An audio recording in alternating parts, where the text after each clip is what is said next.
और हमारे साथ डॉक्टर राहुल लाल जी जुड़ गए हैं। हालांकि बड़ी मसरूफियत है दिवाली की, आप जानते ही हैं, लेकिन इसके बावजूद हमने उनसे गुजारिश की, क्योंकि बहुत ही अहम मसला था कि एक बड़ा सवाल, जब इजराइल ने अटैक किया 25 दिन बाद, ईरान पर हमला किया है, लेकिन जिस तरह से ईरान ने डिफेंस किया है, हालांकि बहुत बड़ा अटैक था जैसा कहा जा रहा था, लेकिन ईरान ने जो डिफेंस किया है उसकी चर्चा हो रही है कि ईरान ने बहुत बड़ा नुकसान नहीं होने दिया है और डिफेंस कर लिया।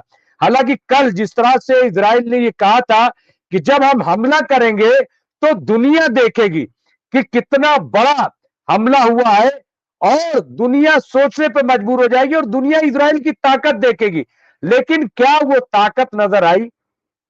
क्या जिस तरह का बयान दिया जा रहा था और जिस तरह की तैयारी लीक की गई थी बाकायदा, क्या अगर वो तैयारी थी और उतना बड़ा अटैक था, तो इसका मतलब ईरान का जो डिफेंसिव सिस्टम है वो आयरन डोम से ज्यादा मजबूत निकला, थॉट से ज्यादा मजबूत निकला, या जो एरो 3 उससे ज्यादा मजबूत निकला?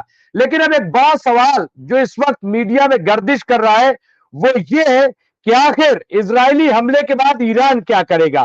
क्या ईरान जो है वो जवाब देगा या कोई और हिकमती अमली इख्तियार करेगा?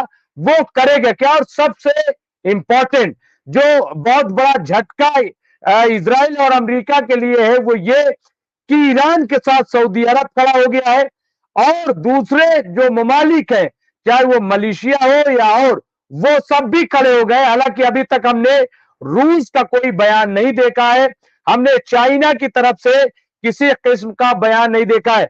डॉक्टर राहुल लाल जी है, मैं उनसे जानूंगा, बहुत बहुत इस्तकबाल है। और डॉक्टर राहुल लाल जी जो है वो सीनियर पॉलिटिकल एनालिस्ट है, वो हमारे साथ जुड़ गए हैं। हम उनसे बात करेंगे और उनसे समझने की कोशिश करेंगे। डॉक्टर राहुल लाल जी, कैसे देखते हैं इस पूरे मामले को? क्या लग रहा है आपको? डॉक्टर मुमताज जी, इस घटनाक्रम को हम लोग अगर देखें, सबसे पहले तो यह है कि कल इजराइल ने जिस रूप में धमकी दी थी कि वो जब ताकत का प्रयोग करेगा तो दुनिया देखती रह जाएगी, और आज उसने ताकत का प्रयोग किया। लेकिन क्या ताकत का प्रयोग ऐसा था कि दुनिया देखती रह जाएगी? उन्होंने ताकत का प्रयोग किया भी। इसके दो रूपों में इसको देखिए विश्लेषण किया जा रहा है, इसका एनालिसिस किया जा रहा है कि एक तो इजराइल कह रहा है कि उसने बहुत जबरदस्त ताकत का प्रयोग किया, और बहुत सारे और जो रिपोर्टिंग हो रहे हैं कि उसमें ताकत काफी ज्यादा प्रयोग उसने किया। लेकिन ईरानी डिफेंस सिस्टम काफी मजबूत रहा, और उस कारण से ईरान ने पूरा बचाव कर लिया। एक तो ये तर्क है, और देखिए ये तर्क भी मजबूत है कि ताकत का प्रयोग इजराइल ने किया ही होगा, और भरपूर ताकत का प्रयोग करने के बावजूद भी ईरान का डिफेंस सिस्टम कैसे बेहद मजबूत हुआ, ईरान के डिफेंस सिस्टम में मजबूती कहां से आई, और ईरान किस तरह से आयरन डोम हो, चाहे वो जो है कि थार्ड हो, उन सबों को ईरान ने कैसे पीछे छोड़ दिया, ये चर्चा की बात है।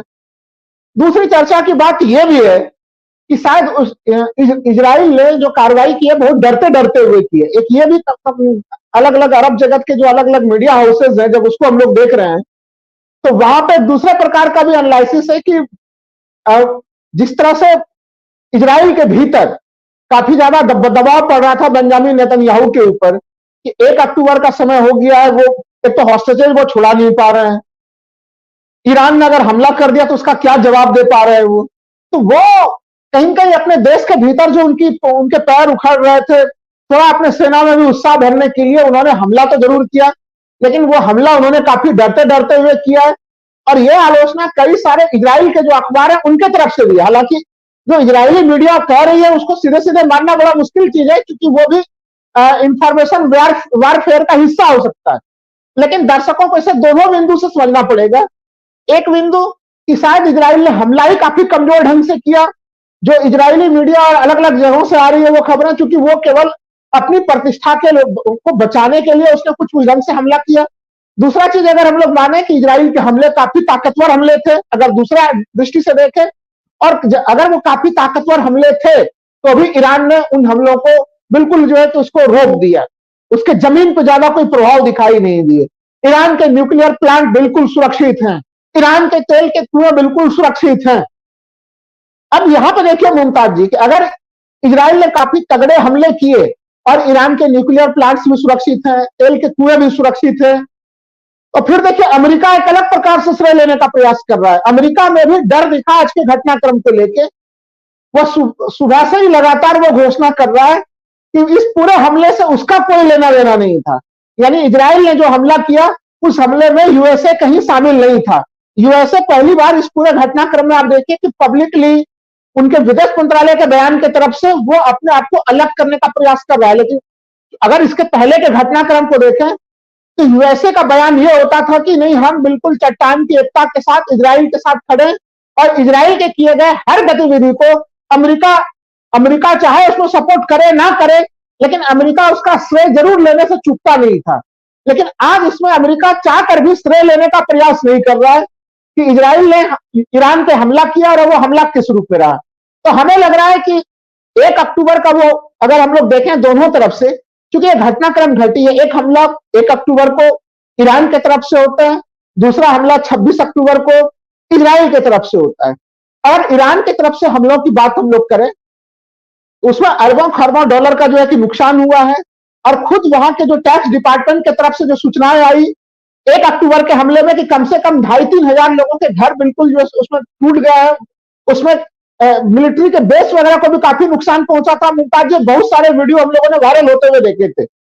लेकिन आज सोचिए कि आपने तो दिन में सीधे सीधे ईरान के जमीनी हालात को तो मुमताज जी आपने सीधे जमीन से दिखा दिया कि वो हमले के बाद कुछ घंटों के बाद ही ईरान की क्या स्थितियां थी और ईरान में सब कुछ बिल्कुल नॉर्मल चल रहा था।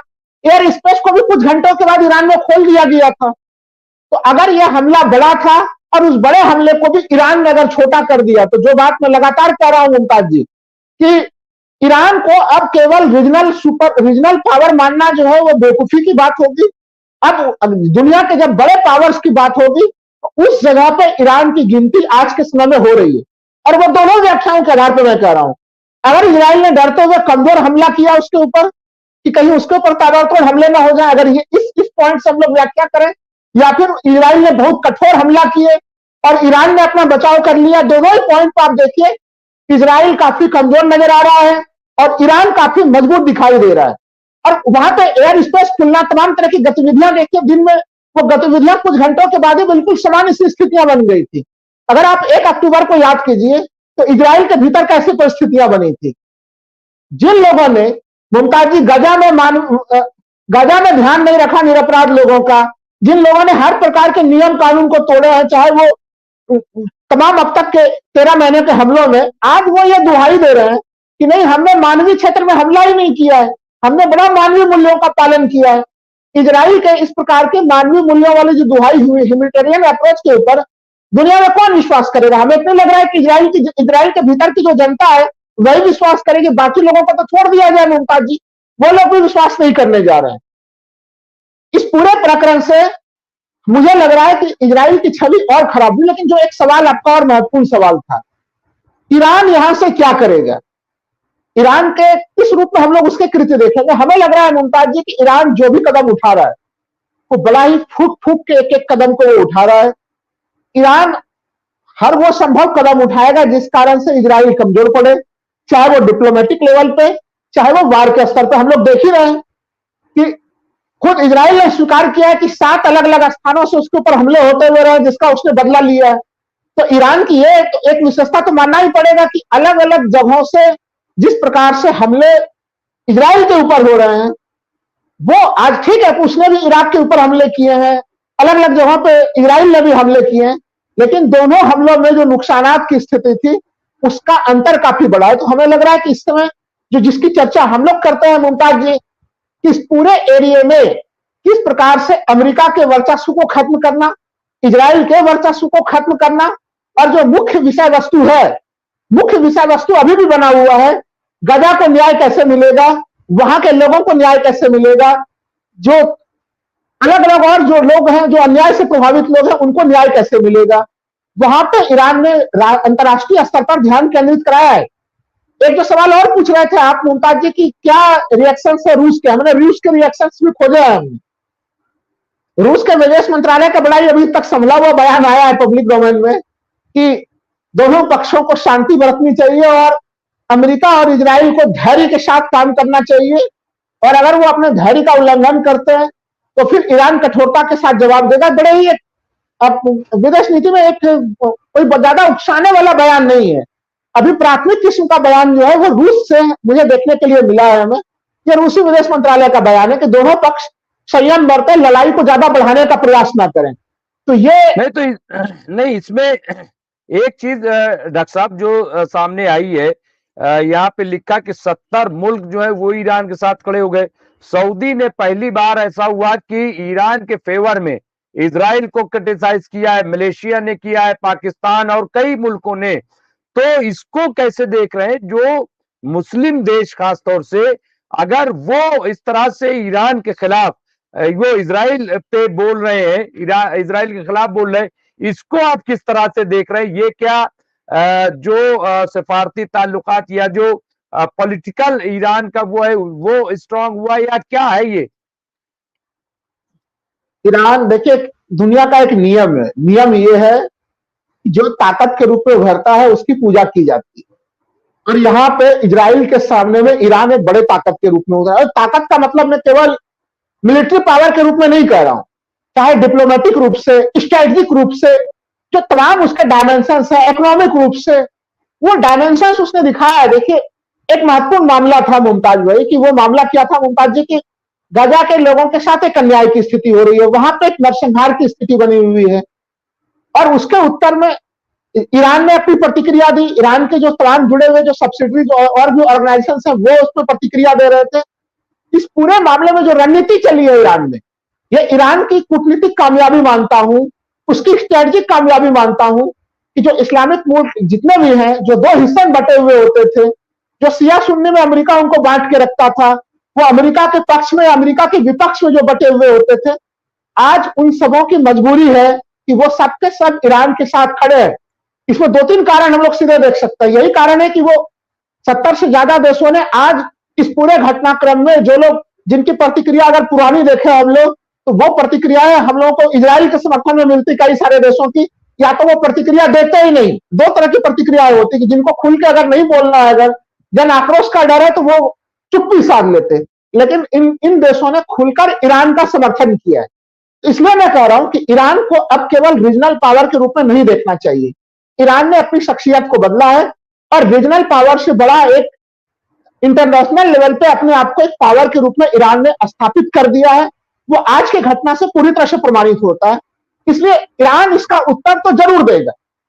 वो उत्तर उसके आर्थिक नाकेबंदी के रूप में होगी, कूटनीतिक रूप से उसे और अलग थलग करके होगी, कि उसके ऊपर और हमले करके होंगे, या इन सभी हथियारों का एक साथ प्रयोग किया जाएगा स्ट्रेटजी के हिसाब से। चूंकि अब यह घटना घट चुकी है, तो ईरान अब मूल्यांकन करेगा कि हमें इसमें किस रूप में प्रत्युत्तर देना है, कितना परसेंट इसका डिप्लोमेटिक होगा, कितना परसेंट हम इकोनॉमिक सैंक्शन लगा के प्रयास करेंगे, और कितना परसेंट हमें एक तरह से सीधे सीधे मिलिट्री जवाब देने की हमें तैयारी करनी है। और क्योंकि ईरान इन हर तरीके से जवाब देने में सक्षम है, उनके पास विकल्प खुले हुए हैं कि वो 5-6 जो अल्टरनेटिव्स हैं, इनमें से बारी बारी से प्रयोग करें या इन सभी का समयानुसार एक साथ प्रयोग कर दें। वो सारे विकल्प ईरान के पास खुले हैं। लेकिन मेरा सवाल ये है, इजराइल के पास क्या विकल्प खुले हुए हैं? इजराइल के पास के विकल्प तो हम लोगों को दिखाई नहीं देते। इजराइल ने अगर कल के उनके बयान को मानते हैं कि ताबड़तोड़ हमला किया, तो फिर आपके वो हमले के प्रभाव दिखाई नहीं दे रहे हैं।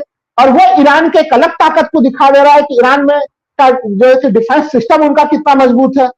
जबकि अगर वो कमजोर हमला किया, तो फिर कमजोर हमला आपने डर कर ईरान के ऊपर क्यों किया?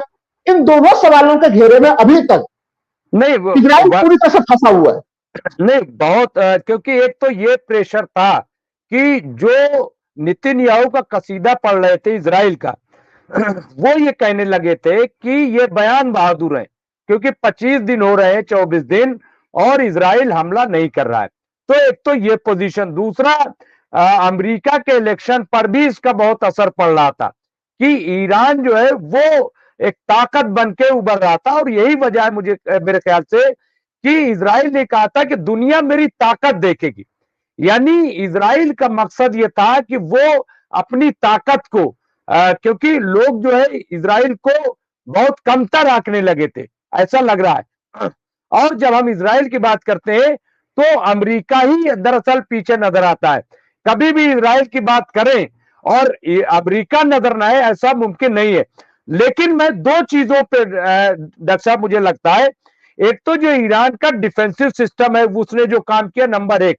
नंबर दो ये कि ईरान ने जिस तरह से अपने आप को ताकतवर साबित किया और बार बार जो है इजराइल को डराता रहा और ये कहा कि देखिए हमारा एक तो आप न्यूक्लियर जो फैसिलिटी उसको टच न करना, खबरदार रहना।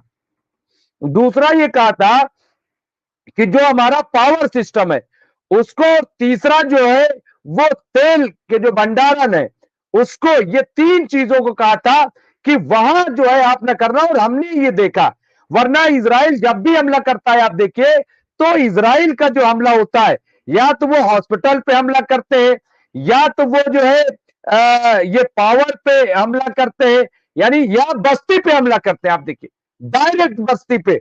लेकिन ये पहला मौका है शायद कि इजराइल ने हमला तो किया लेकिन वैसा हमला नहीं या किया तो उसे ईरान जो है रोकने में कामयाब हुआ। तो क्या जो इजराइल कहता था कि दुनिया हमारी पावर देखेगी, और चूंकि इनकी तजारत जो है असला है, अमेरिका की तजारत असला है, आज फिर जो है वो इजराइल के एयरजेट की ताकत कि ये इतना पावरफुल है, ये इतना इस तरीके से कैसे देखते हैं डॉक्टर साहब इसको कि ये क्या इजराइल अपने मकसद में कामयाब हो पाया? देखिए डॉक्टर मुमताज जी, बड़ा गंभीर सवाल आपने पूछा कि कभी भी हम लोगों ने इजराइल को देखा है कि वो ह्यूमन वैल्यू का पालन करे। आपने बिल्कुल बड़ा सही मुद्दा उठाया है। वो तो देखिए, लोग अगर खाने के लिए भीड़ लगी हुई होती है गजा में, उनके ऊपर हमला कर देते हैं। लोग अगर पानी लेने के लिए जा रहे होते हैं, पानी के वाटर सिस्टम के ऊपर हमला कर देते हैं। जो मनुष्य के जीवन के जीवित रहने के जो बिल्कुल बेसिक बुनियादी आवश्यकता है उसके ऊपर चुन चुन के हमला करता है। वो स्कूल के ऊपर हमला करता है, हॉस्पिटल के ऊपर हमला करता है। और आज वो ज्ञान दे रहा है इजराइल की तरफ से कि हम मानव बस्ती के ऊपर हमने हमला नहीं किया है। भाई आपके पूरे 13 महीने का कार्यकाल आपका जो अभी बीता है जैसे, और आज आपने ये ह्यूमैनिटेरियन अप्रोच कहां से आ गया है?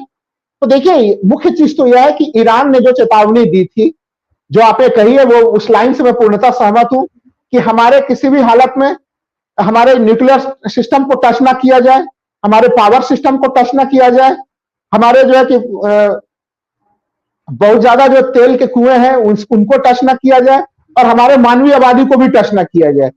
हमें लग रहा है ईरान ने जितने शर्त रखे थे उन शर्तों के बीच में जो हमला करना जहां तक संभव था वो हमला इजराइल ने किया है। ये कहते हैं कि लिमिटेड रिस्क की ये जो आलोचना हो रही थी इजराइल की कि वो एक पावर नहीं बचा, वो बोलने वाला ही एक देश बचा हुआ है इजराइल, वो उसके एक्शन में दम नहीं दिखता है। मैं कह रहा हूं कि कल तक अगर इजराइल को 10 में से अगर 3 नंबर देना होता तो आज के इस घटनाक्रम के बाद अगर आप मुझे कहें कि आप इजराइल को उसके ताकत के हिसाब से कितना नंबर देंगे, तो मेरे हिसाब से 3 नंबर से भी घट के वो 1 नंबर पे आ गए हैं।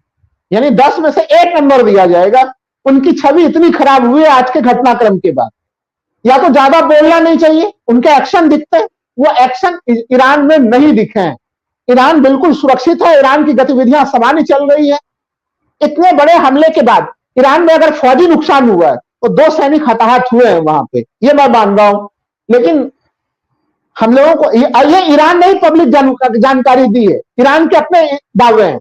लेकिन हम लोगों को इजराइल के वो दावे कभी मिलेंगे? इजराइल ने कभी स्वीकार ही नहीं किया कि 1 अक्टूबर के हमले में उनको जो इतना भारी तौर पे फौजी नुकसान हुआ, वो तमाम हम लोगों ने वीडियो देखे, लेकिन उन्होंने फौजी नुकसान की बिल्कुल विधिवत गिनती नहीं बताई है कोई। वो आंकड़े छुपाने में लगे। वो कह रहे थे कि 90% जो हमले 1 अक्टूबर को उन्होंने जो है कि हवा में ही नष्ट कर दिए, जबकि पता यह चल रहा है कि 5% हमलों को वो रोक सके थे और 95% हमले ईरान के इजराइल के जमीन के ऊपर हो गए थे। 95% हमले सक्सेस रहे थे। तो एक तरह से यह नुकसान केवल इजराइल का नहीं हुआ है।